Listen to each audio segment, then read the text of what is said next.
O Bolsonaro pensa que, aumentando a repressão, ele vai segurar o levante das massas. Ele vai atiçar a movimentação da massa, porque o povo não aguenta mais tanto desemprego, tanto arroz salarial, tipo de subemprego sem nenhuma garantia. Tudo isso vai passar pela consciência da massa, que responderão na mesma altura da repressão que Bolsonaro está causando no campo e na cidade.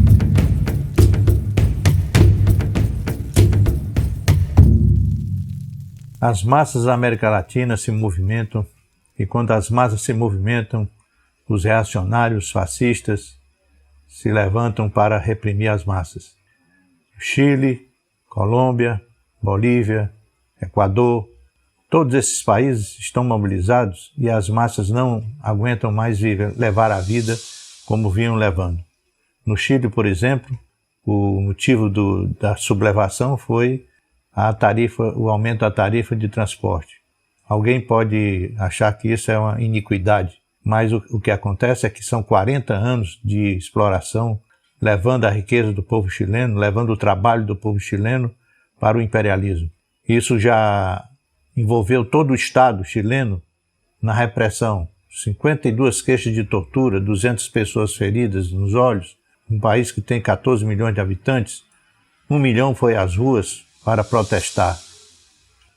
No Equador, o pacotaço do FMI trouxe 8 mortos, cerca de 47 policiais das Forças Especiais de Cotopaxi foram detidos pelos camponeses, numa demonstração da ira do povo camponês com esse Estado burguês latifundiário que acorrenta o povo do Equador. Essa é só uma amostra daquilo que o imperialismo, através dos seus asseclas, tem comandado na América Latina, esse verdadeiro terror. E aqui no Brasil, o fascista Bolsonaro, feito o peru de Natal, se antecipa e ameaça a população com a garantia da lei e da ordem, que é um decreto que impede ou tenta impedir o levante das massas. Os arautos do Bolsonaro estão na rua, desafiando o povo com medidas, como no caso do Eduardo Bolsonaro, que falou que se a esquerda radicalizar, é possível reaver o AI-5. Isso ele deu uma entrevista a um site de notícias. Também Augusto Heleno, do GSI, em vez de reparar as afirmações do filho do fascista Bolsonaro, ele foi acrescentar, dizendo que se devia estudar como fazer a adoção do AI-5. Também, para a estupefação da massa de todo mundo, Paulo Guedes, como ministro da Economia, deu pitaco na política, dizendo que alguém poderia pedir o AI-5. Não se assustem se alguém então pedir o AI-5. Já não aconteceu uma vez? Inclusive, essas declarações do Paulo Guedes, ele seria preso em qualquer lugar do mundo, porque um ministro da Economia não pode ser o primeiro a sabotar a economia.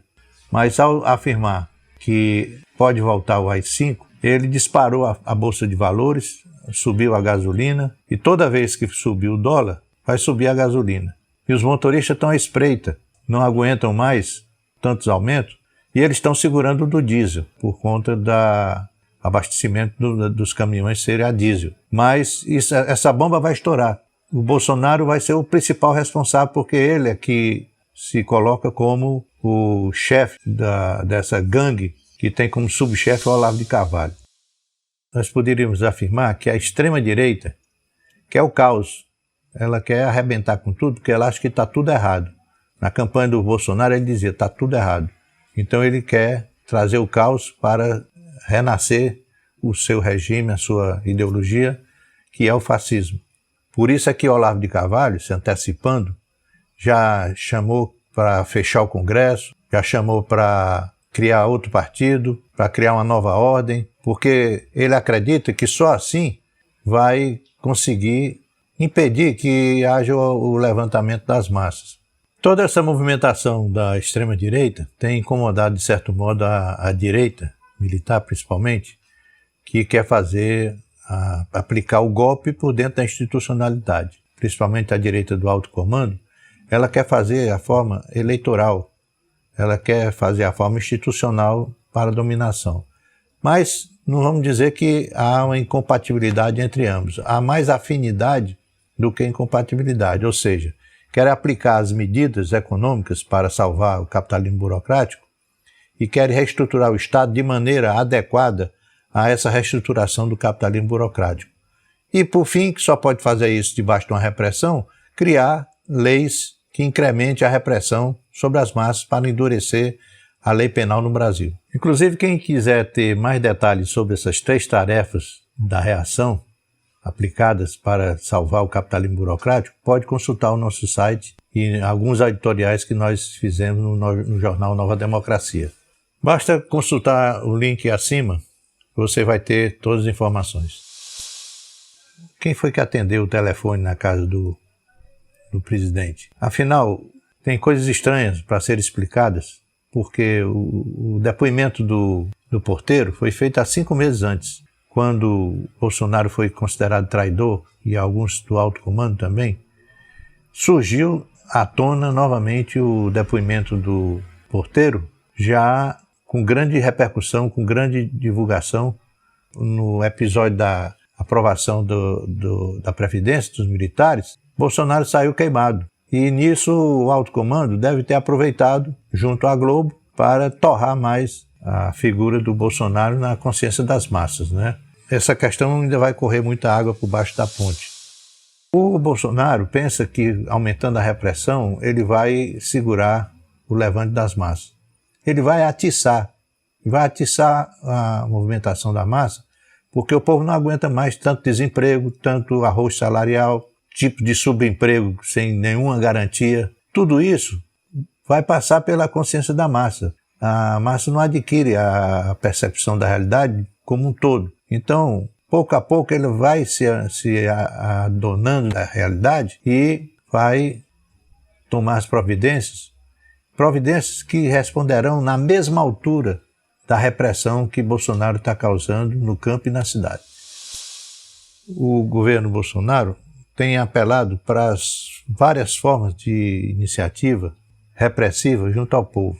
Esse GLO, que foi utilizado nas queimadas, foi um absurdo, porque ninguém foi preparado para combater queimada, foi preparado para combater os camponeses. E cercar os acampamentos camponeses foi um motivo, inclusive, de denúncia da Liga dos Camponeses Pobres.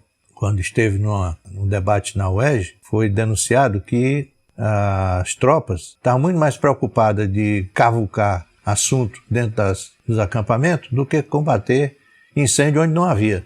Isso já é um indício de que a extensão da GLO para o campo, que é uma iniciativa do Bolsonaro, essa GLO carregada com excludente de ilicitude, complementa um quadro de perseguição e de autorização para matar.